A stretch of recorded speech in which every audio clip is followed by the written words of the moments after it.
నేను శివాజీ ఉన్న ఏకైక భక్తుడిని. శివాజీ అంటే నాకు చాలా ఇష్టం. శివాజీ వాళ్ళ కొడుకు సంభాజీ. మీరంటే ఎన్నుకున్నారు ఇక్కడ? ఎందుకున్నారు? ఎందుకున్నారు చెప్పండి.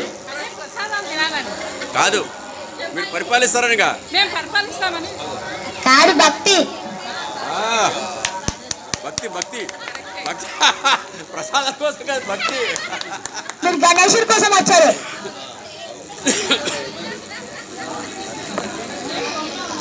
మీరు మీరు ఎందుకు పుట్టారు చెప్పండి? మీ పిల్లలకు చదువు చెప్పడానికి, హిందూ ధర్మం చెప్పడానికి. హిందుత్వం మీకు తెలిసినది ఏంటంటే, మీకు చాలా మంది శ్లోకాలు అందరికి తెలుసా? చిన్నపిల్లలకు నేర్పియండి. దేశభక్తి, మీరు దేశభక్తి నేర్పియండి. శివాజీ సంభాజీ మహారాజ్ ఇద్దరు చాలా కొట్లాటగా ఔరంగజేబ్ని చంపారు.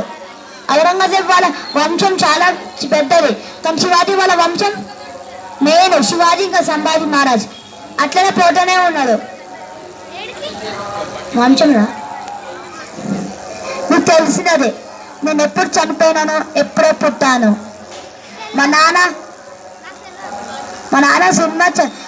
చచ్చిపోయింది పాపం, ఎందుకంటే ఆ మొఘల్ సైనికులు వచ్చాడు.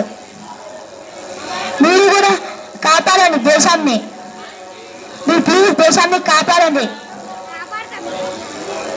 దేశాన్ని కాపాడండి, ఆవులను కాపాడండి. స్పెషల్గా ముస్లిమ్స్ ఆవులను తింటున్నారు, నందిరెడ్డి ఇంకా తింటున్నారు, బాగా ఎక్కువ తింటున్నారు. షాప్లో దొరుకుతున్నాయి మా కవులు నందులు, మీరు కాపాడాలి అవన్నీ ముస్లిమ్స్ గురించి. ఇంకా ఔరంగజేబ్ సైనికులు ఉన్నారు. ఇంకా మీరు యుద్ధంలో జరగండి. జై భవానీ. తీసుకోండి.